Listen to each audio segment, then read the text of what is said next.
Good Yantif. Good Yantif, good Yantif. It's so wonderful that we're here. We've begun the holiday. We've begun our new year together. The candles are out, which means we've officially done our job. We got through the whole service. The candles are done.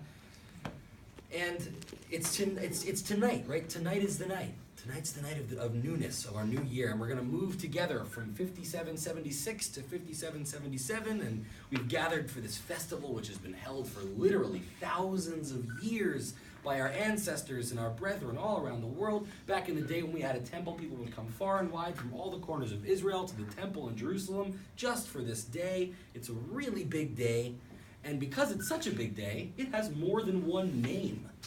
It's called by many names. The Jewish New Year, the birthday of the world. Depending on your school district, it might be called an excused absence or an unexcused absence from school. But in the Jewish tradition, Rosh Hashana has more than one name as well. It has three Hebrew names. Here comes the Hebrew. Strap in. Here we go. Rosh Hashana has three names, and they're described in Leviticus chapter 23, verses 24 and 25. You can check me up on that if I'm wrong.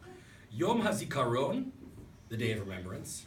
Yom Hadin, the day of judgment, and Yom Tru'ah, the day of shofar blasting. And while all of these names are fascinating in their different ways of approaching what this day is all about, I want to focus on one specifically as our thoughts turn towards the looming couple hour long services tomorrow morning, where we're going to do lots of blowing of shofar. I want to focus on Rosh Hashanah as Yom Tru'ah. The shofar is a major symbol of this holiday. It's connected to the ram that we'll read about tomorrow when we read from our Torah about Akedat Yitzchak, the binding of Isaac. It's the horn which called to our ancestors in times of peace and in times of war. It was the sound we heard as Pharaoh's armies approached us from behind. And it was the sound that we heard when we were meant to gather at the temple to pray.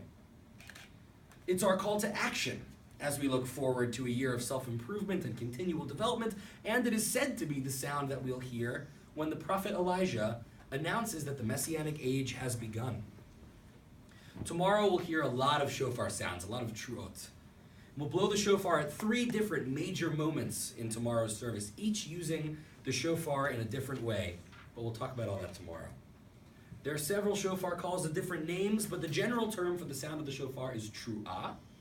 And even just saying the word tru'ah reminds us of the sound of the instrument. Tru'ah, onomatopoeia. Onomatopoeia is clearly no more a foreign concept to Hebrew than it is to English. My favorite one is bonk.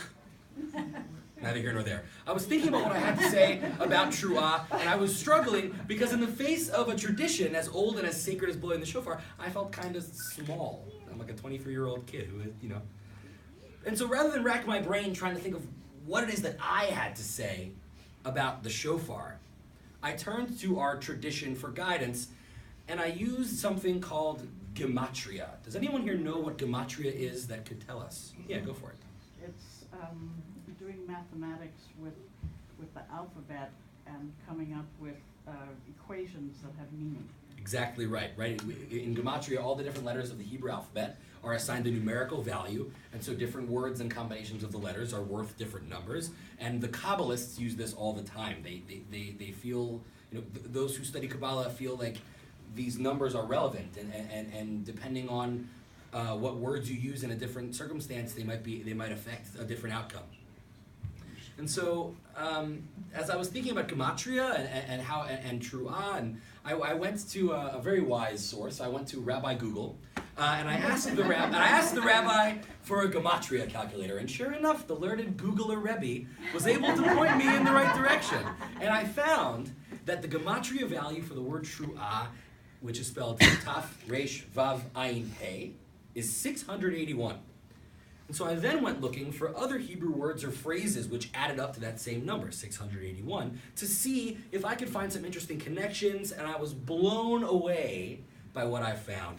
Equal to tru'ah are a few key phrases, all of which are directly applicable to our celebration of this day, Yom Tru'ah. The first interesting phrase I found, which is sort of right on the nose, is Luach Shana Ivri. And for our Hebrew speakers in the room, that's probably very coincidental and funny, because Luach Shana Ivri means the Hebrew calendar. And so on day one of the calendar year, a phrase like the Hebrew calendar works perfectly for such a holiday. But even more interesting, were the next two that I found that were also equal to 681. Zechut Avraham and Pnei Yisrael. Zechut, Zayin Kaf Vav Taf, Zechut, is the Hebrew word for right. And not right as in right and left, and not right as in right and wrong, but right as in the bill of. So what were the rights of Avraham? What was guaranteed Avraham?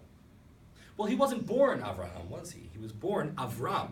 And in order to become Avraham, he had to enter into the covenant with God. And so, logically, Zechut Avraham is whatever he was promised at the time of entering that covenant, which was a land, the land of Canaan, and a great nation of descendants, as numerous as the stars and as the grains by the sea, the grains of sand by the sea. And this brings us to the other phrase, Pnei Yisrael, or the faces of Israel. We, Pnei Yisrael, are very much the inheritors of Zechut Avraham. We are those descendants, and while we may not be as numerous as the stars, we certainly are numerous and diverse and spread all throughout the world, within and outside of the land of Canaan. We, Bnei Israel, the children of Israel, lift up our faces, Pnei Israel, on Yom Truah. The faces of the children of Israel are on this day all turned in the same direction, toward the Torah, toward God, and towards the sound of the shofar. And the last interesting gematria equivalence that I found is what I wish to leave you all with this evening. Matok v'ta'im. Matok v'ta'im means sweet and delicious. And this is not far from what we normally say to one another on this day. Shana tova u'metuka. Matok, metuka. Same exact root. Have a good and sweet new year. And so this Rosh Hashana, I'll amend that greeting slightly to, instead of saying Shana tova u'metuka, saying Shana tova metuka v'ta'im. Have a good, sweet, and delicious new year. And so, with that in mind, let's make motzi together and say kiddush and enjoy the sweetness of our treats that are waiting for us over at the table.